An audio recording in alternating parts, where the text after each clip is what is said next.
Okay, welcome back to the second part of the lecture where we talk about another very popular design that kind of exploits like these natural experiments, right? So it's called the regression discontinuity design. And what we do here is that where, as the name suggests, we have discontinuity in the regression.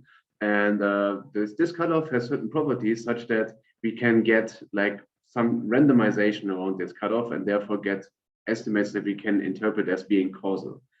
Yeah, so kind of we have the cutoff, which creates some sort of randomness, like because it's sort of arbitrariness, right? So these cutoff points, they arise as consequences of administrative or legal rules, and therefore they're sort of set arbitrarily, right? So for instance, like every company that has more than 10 employees has to fill out a certain form, or has to, I don't know, do whatever stuff, no? And this number 10 does not really have like any meaning. It's just like arbitrarily set. Yeah, our running example is about scholarships, which is also kind of like the historical use of the regression discontinuity. There are scholarships that are given to students with a score higher than some cutoff C, and only these students get it. So what is the arbitrariness here? Well, I mean, like, it's sort of reasonable to assume that students that score just below C are very similar in terms of their ability than students that just score above, right? So like whether you score just below or just above, that can be because you have a bad day, you have a good day, there's some sort of randomness, right? So kind of the questions can be slightly different. Anyway, it's sort of random.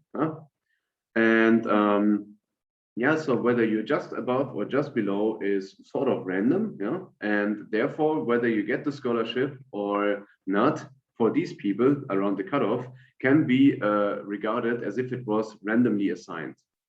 Yeah, so kind of the students that are just below C, those should be a really good comparison group for the treatment group. Yeah, so those that just scored above C and therefore got the scholarship. Now the scholarship is the treatment in this case. So the assignment rule is like deterministic. Yeah? So that's kind of like we know for sure once someone has a score higher than C, we know that the assignment rule will give this person the scholarship. Yeah, the treatment is assigned. And if someone is scoring less than C, then we know the treatment is not assigned. So XI in this case was like the score. This is what is called the forcing or the rating variable. And the cutoff C also has to be known, that is pretty obvious from the typical application. Here, in this particular case, we talk about a so-called sharp regression discontinuity design, and we will discuss the fuzzy regression discontinuity design in the next lecture.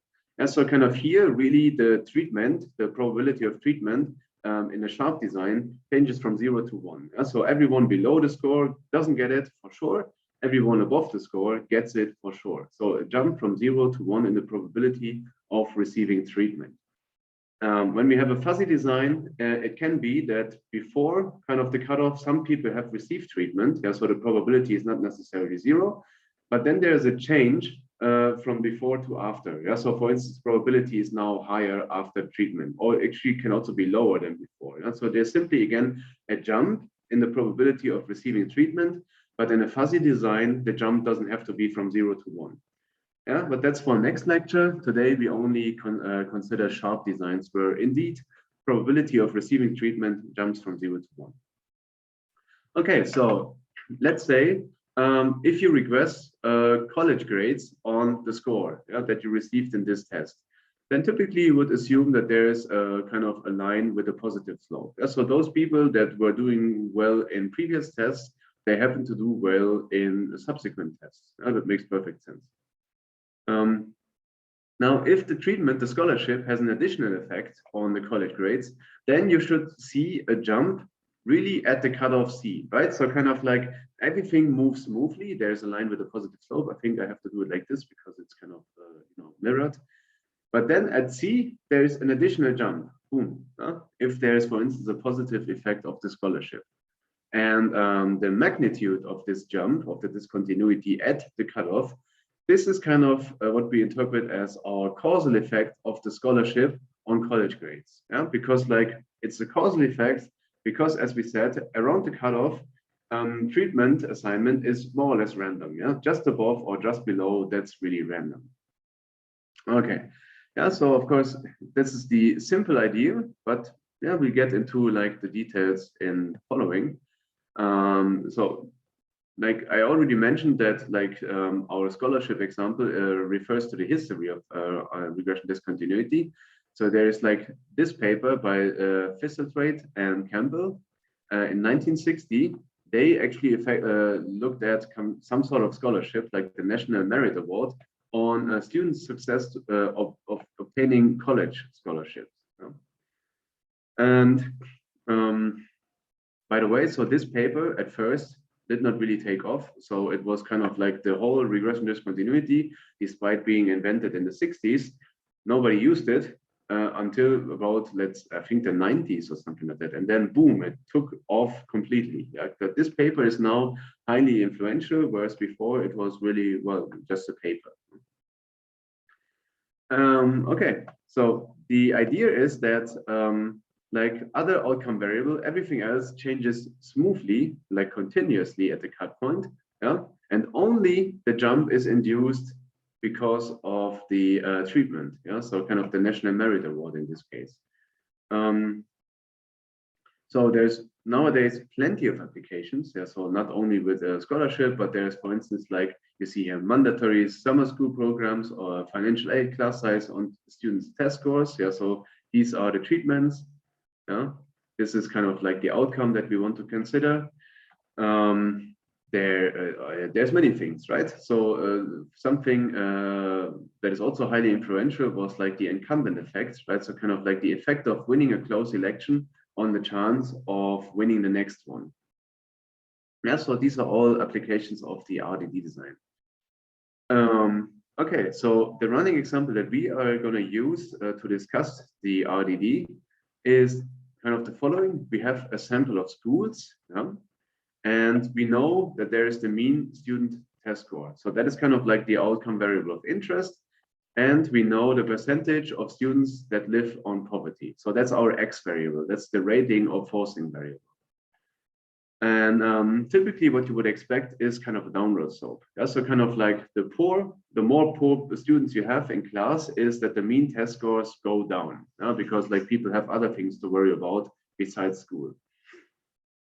Now, in the absence of treatment, this relationship would probably be continuous. Maybe it's not necessarily line, maybe there's kind of like some quadratic function, but it's continuous, it's smooth. So the curve is smooth. Now, let's say there is a treatment. So for instance, like schools that have a poverty level above a certain threshold, they receive additional funding, for instance, for more teachers, for instance, or like the students get books or whatever, right? Then if everything else moves smoothly at the cutoff, then if you see a jump at the cutoff, then this jump is really due to the treatment. Yeah. So that's kind of like the regression discontinuity here. Okay, so let's look at the numbers. So let's say kind of the dots here in this example are the schools. Then we are now in a world where the treatment doesn't exist. Yeah, so kind of like additional teachers, this kind of stuff does not exist. And we see that the average here moves smoothly. Yeah, so this curve moves smoothly. There is a box of schools that we may think are comparable.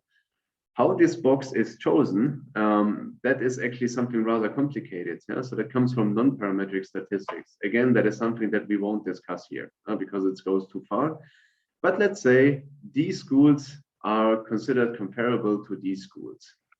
And let's say now we are in a world where there is a treatment. We see that here, the outcome moves smoothly until here, then it shoots up, and then from there it goes down again. Yeah? And the treatment effect would really be this jump. Yeah? Because as we saw, in a world without treatment, it would have been this.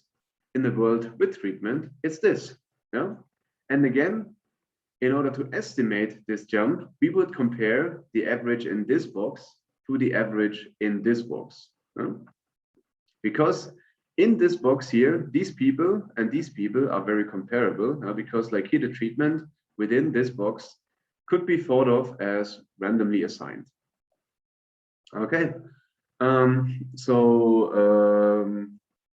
yeah, so okay, what do we see here? First of all, this is kind of like the source from the Journal of Econometrics. Here we see kind of at the cutoff, we have a jump in the probability of receiving treatment, which is, well, a sharp design, we have 0. And then at the cutoff, jumps to 1. Now that's the probability of receiving treatment. And then what we see here is that we have 2 lines. Yeah? So the lower line is the potential outcome without treatment. And the upper line is the potential outcome after like with treatment. So you see kind of like the school, if it had kind of additional teaching, would develop like this, for instance. And if it doesn't ever, then it develops like this with the lower line. And we see that at the cutoff, we jump from the line where we have no treatment. We jump from there to the line where we have like the potential outcome under treatment. Yeah, so that's what is happening here at the cutoff. Okay, and this jump here is the treatment effect, basically. Okay, now let's talk about what we call internal validity. Yeah, so again, internal validity really means that in the data set that you have, with the subpopulation that you consider with the data, all the assumptions required for causal estimation of the treatment effect are satisfied. Yeah, so kind of within your sample, you get valid inference. That's kind of like internal validity. So in order to have like a sensible estimate of the causal effect, you cannot allow for the rating variable to be caused or influenced by the treatment. Yeah. So kind of if the treatment also has an effect of the rating variable itself, then again, you have the same thing that we have in difference and difference, right? You have the exogeneity assumption that is violated. Now, if your treatment affects the rating variable, and the rating variable also has an effect on your y variable, on the outcome, then this change and this change cannot be separated. Yeah. So therefore, you don't know when this change is the change that you induce in the outcome due to the treatment change, or is it due to the forcing variable change? Okay. So if the rating variable is measured prior to the start of the treatment, that is good, because that means that the treatment cannot have an effect of the rating variable or forcing variable. Yeah, so for instance, let's say everyone writes a test, and then after the test takes place, like the government says, okay, look, every kid that had a test more than, let's say, 80% in this test, they get a scholarship. So the kids have written the test already. And definitely there is no influence of the scholarship on the test score, because the kids didn't know that there would be a scholarship. Next, the cutoff point has to be determined independently of the rating variable, and assignment to treatment is entirely based on the respective value of the rating variable relative to the cutoff. So for instance, let's say when would this be violated? You want to give some students the scholarship, yeah, and the committee that decides who gets the scholarship or not, they're not allowed to set the cutoff in such a way that certain students that they like get their scholarship, and other students that they don't like, they don't get it.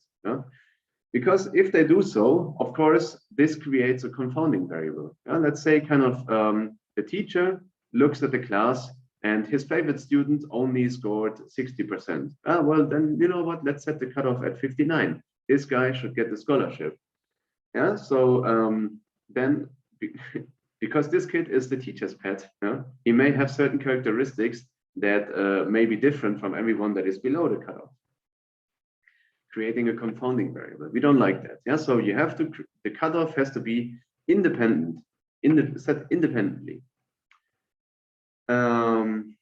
Yeah, something that we already discussed. So only the treatment status can change at the cutoff value. Yeah, so this thing can be discontinuous in the treatment interval, actually at the cutoff, right? And this would be violated if, for instance, anything else changes discontinuously at the cutoff. So let's say we are in a running example, and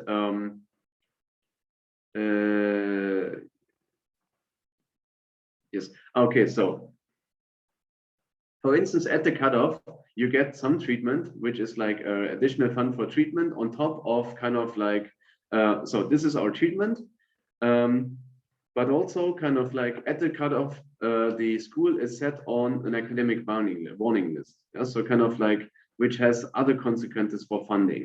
Yeah? So at the cutoff, there's not only the treatment happening, but something else is happening on top at this cutoff. Now, of course, then it's very clear, right? We cannot separate one thing changing at the cutoff from the other thing changing at the cutoff. Yeah? So the other thing will be a confounding variable. And moreover, something that is important for the parametric approach that we discuss in this course is that the model that we use to estimate the treatment effect is correctly specifying the relationship between the rating variable and the outcome variable. Yeah, so I think there is an example coming.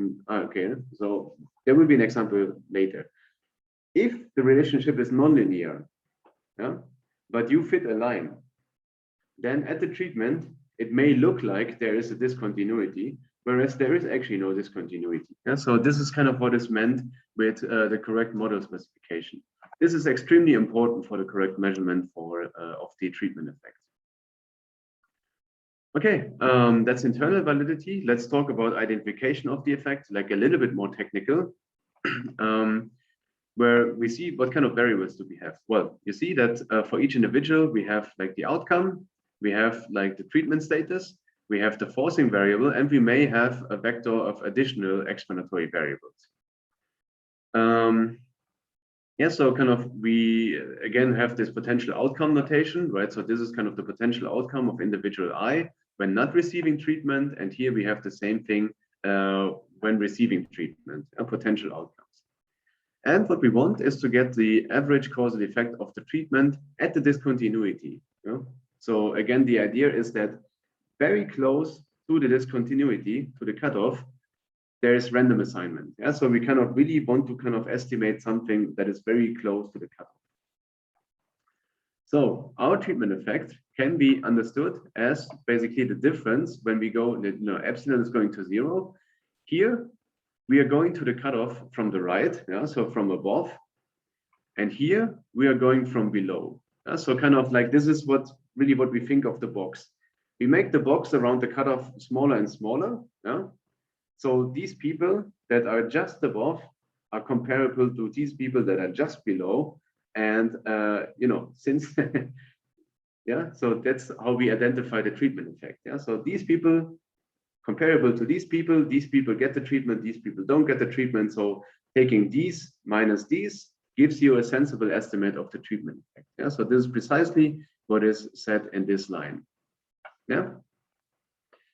Okay. So again, kind of if we approach the cutoff from above versus the average when we approach the cutoff from below, this gives us the average treatment effect at the cutoff. So here see the average treatment effect at the cutoff.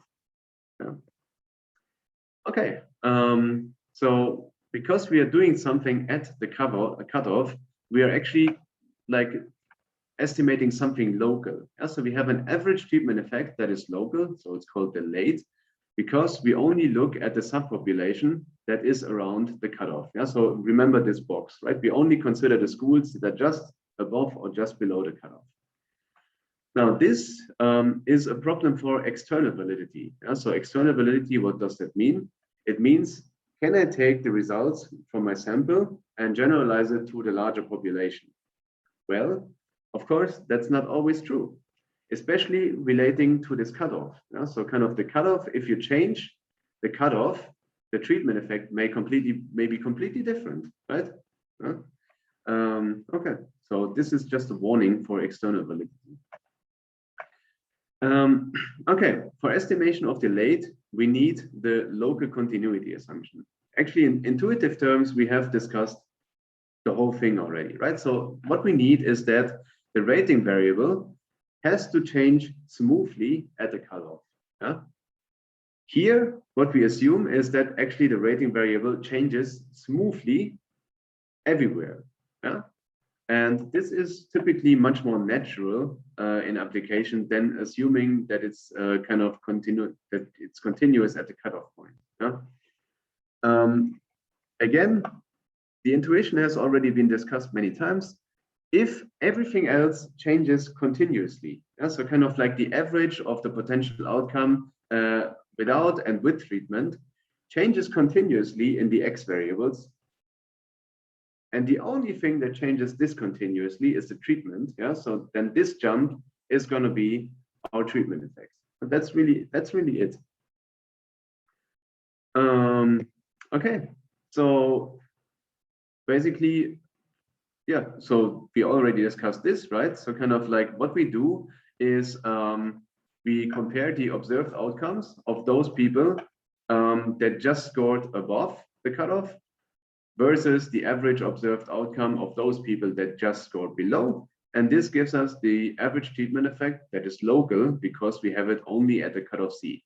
Yeah, and this local effect cannot necessarily be extrapolated from values that kind of are far away from C. Yeah?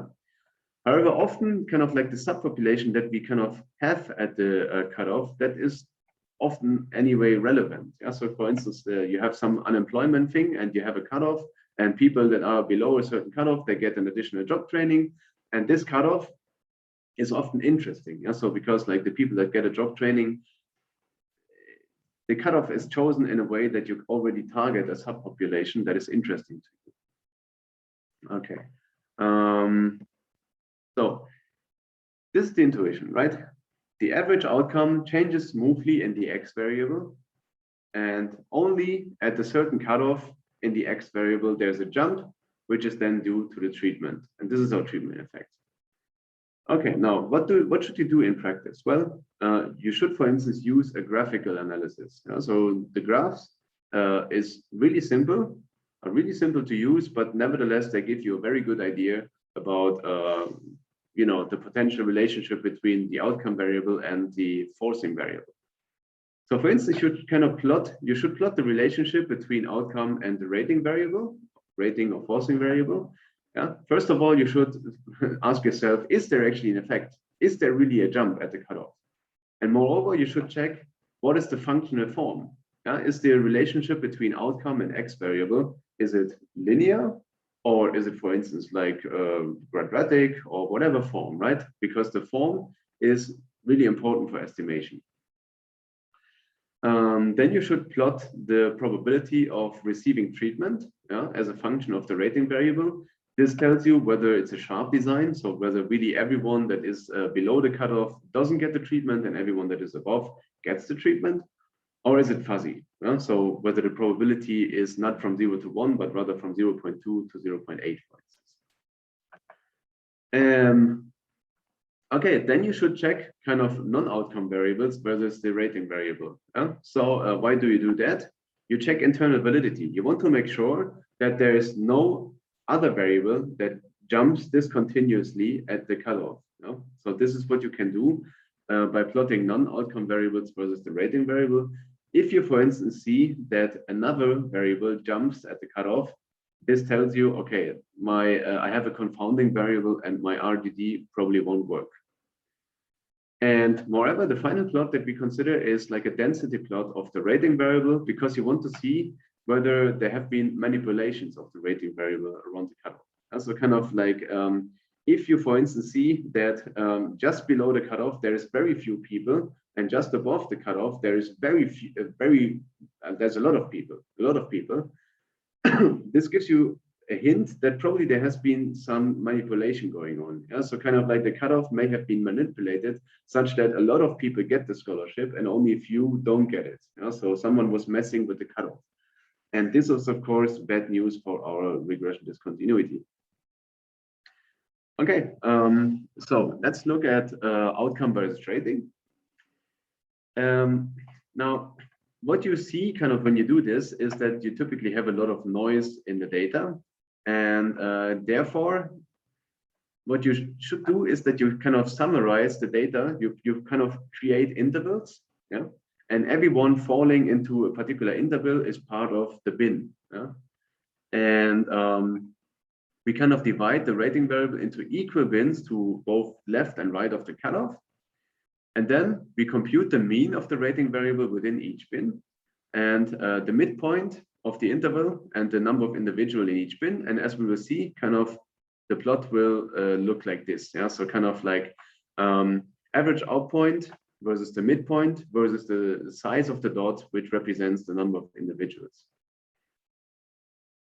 Now, this is an outlook. There will be kind of an F test kind of for choosing the optimal bin size that we will discuss in a second. Yeah, but let's just look at the graphs. So here, for instance, this is without choosing bins. And we see lots of points, lots of noise, and you're not really clear about whether there is actually a jump. So there seems to be something happening here, but it's not very clear. Also, the kind of like, whether it's quadratic or linear, the relationship between X and Y, no clue, right? So let's create big bins. Yeah, here we see, okay, this seems to be a bit linear-ish, right? Here it looks a bit quadratic. And there seems to be something that looks like a jump, but it's not very clear. So kind of these are big bins. Let's go to smaller bins. Yeah, so here bin size 3, that seems to be really good. Yeah, so kind of you have like something that is approximately linear here. You clearly see a jump here and something continues here linearly. And here it gets a little bit fuzzy because you don't have many observations. Yeah, but the bin size 3, that seems to be very good. And bin size 1 is again a little bit too small because everything becomes fuzzy very quickly. Yeah, and the relationship between becomes unclear because you have like these outliers. Yeah, so this graph seems to be our favorite. Where's the F test? Okay, it probably comes later. So how to estimate a sharp regression discontinuity? I already said that we will consider the parametric approach, yeah?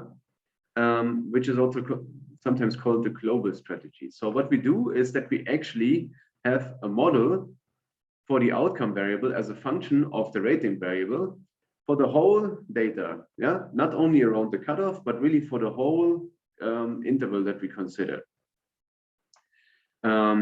The advantage of this is that you really use all the observations that you have. Yeah? So therefore you have low variance. Yeah? So you have high precision. And therefore, if your model is correct, everything is really great. Yeah? So if your model is correct, you have the lowest variance that you can get because you use all the observations, and therefore you get high statistical power. However, if you kind of use really all individuals, that means you're also using observations that are far away from the cutoff. Yeah? And therefore, if your model, your functional form is not exactly correct, then you may actually introduce a bias, because like the people that are far away from the cutoff on the one side, that are far above, these people are not comparable to the people that are far below the cutoff. Yeah? So kind of like this approximate randomization is completely unreasonable. So therefore, if your model is incorrect, you may be incorrectly comparing these people to these people. Then there's also the non-parametric approach. There, the thing is kind of that we kind of only choose observations that are close to the cutoff. So therefore, the functional form, if you put a line in a small interval, then this linear form is likely to be actually kind of approximately true. So even if the kind of actual relationship is quadratic, on a small interval, a line is actually a pretty good fit. Now, this strategy has low bias, but it also has low statistical power because you use very few observations. So you really have a bias variance trade-off. And the main challenge is to kind of choose the optimal so-called bandwidth, which is like the interval around the cutoff. Yeah, so kind of with this bandwidth choice, you kind of balance the bias that you introduce by choosing the bandwidth too large versus the variance that you increase by choosing too few observations, which happens when the box is too small. We will not do the theory behind non-parametric estimation. That goes too far ahead. Yeah? If you do like an RDD paper later on in your final project, you should nevertheless find out kind of which button you have to press in Stata. Yeah? And Stata will do some fancy calculation in the background. That's good enough for us. Okay, so let's discuss the parametric approach, which is basically, as usual, a regression. Yeah, so kind of we have the outcome. Then this is actually going to be the important thing. I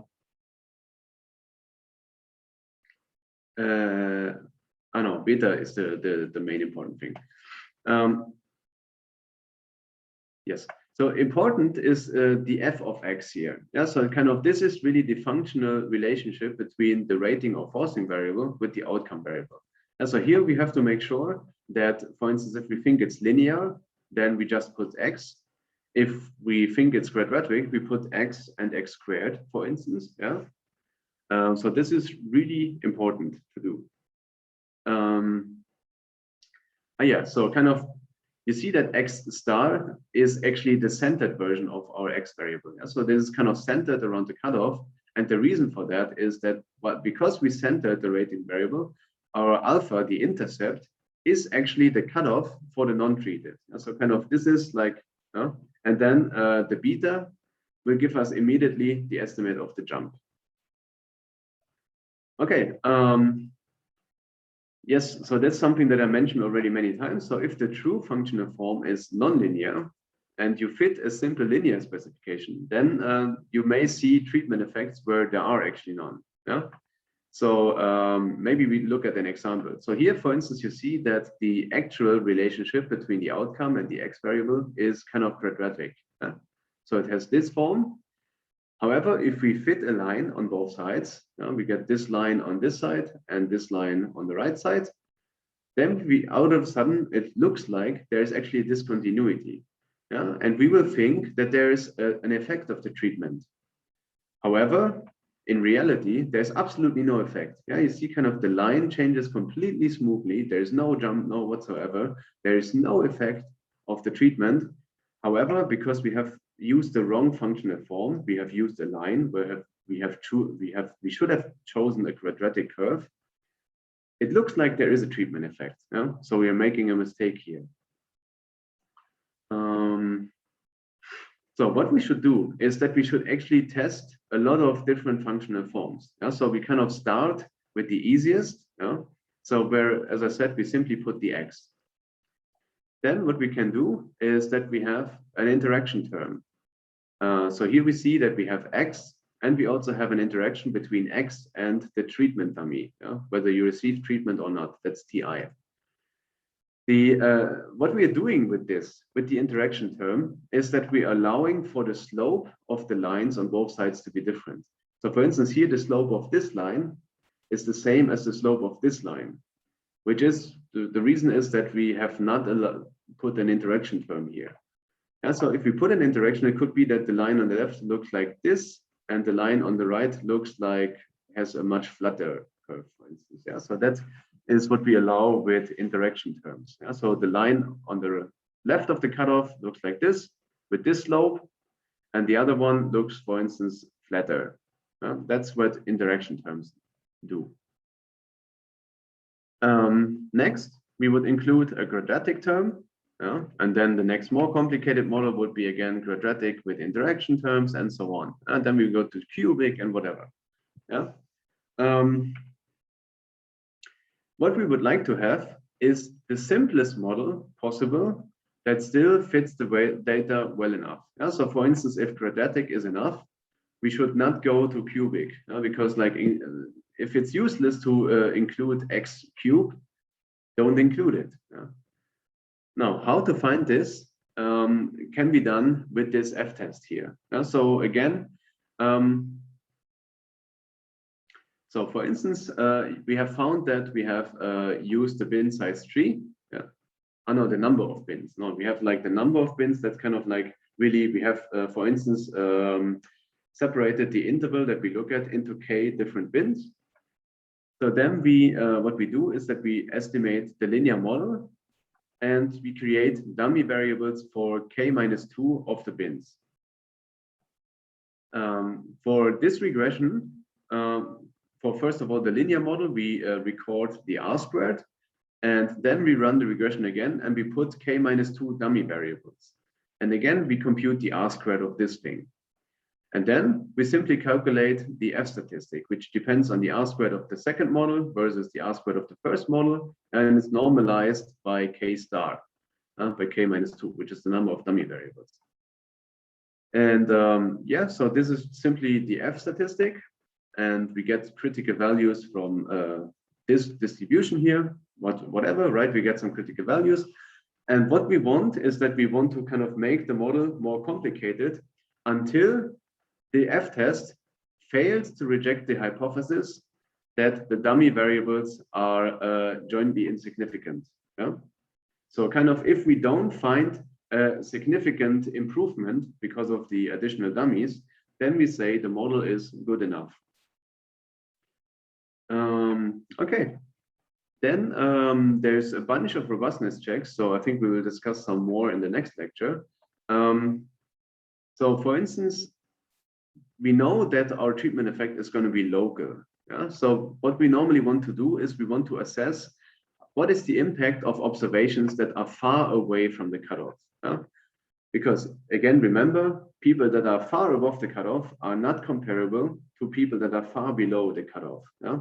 And the only way we can use these people is by correctly specifying the relationship between y and x. Yeah? If, for instance, now what we do is that kind of if we exclude the most extreme people, kind of those that are far above and those that are far below, we exclude them from the model and we see a big change in our treatment effect estimates. That gives us a hint that probably our model was not correct. Yeah? Because if our model is correct, yeah, like it shouldn't matter whether these people are comparable to these guys. Yeah? So really, that means that like the true conditional relationship has nonlinearities. Yeah? If you exclude the extreme people and the treatment effect changes a lot, that means there's likely to be nonlinearities that your model did not capture. So what you normally do is that you first remove the most extreme 1%, then 5%, and then 10%, and then you simply see what happens to your treatment effect. Yeah? Of course, you should expect that the variance increases, but the point estimate should hopefully be relatively stable. And a final word is something that we have also seen in basically randomized experiments, right? So let's say we have an additional vector of covariates that are observed. Well, we can simply include it in our model. Well, now, does it matter? As in randomized experiments, it does not really matter. Okay, well, it matters for the variance, but it doesn't matter for the bias, right? So kind of like once we have the information on X, all the information on the treatment assignment is already contained in X, yeah? Because we know everyone that is above the cutoff in X gets it, everyone that is below doesn't get it. And the information that is in the additional covariates does not matter at all for our treatment assignment. Yeah. So the treatment effect estimator will normally, the point estimate will normally not change much if you include some additional covariates. However, the similar thing as we have seen in the randomized experiments, if you include the variable z, then you reduce the variance in the model error. Yeah. And this can yield a reduction in variance. So it simply makes your estimates more precise, especially if like the bandwidth is large. Yeah? Okay, so keep that in mind. Adding covariates is not necessary for for unbiased inference, but it improves the variance of your estimate. Okay, so that's it for the RDD for this week. And then next week, we'll discuss the fuzzy RDD. Okay, see you in the tutorial.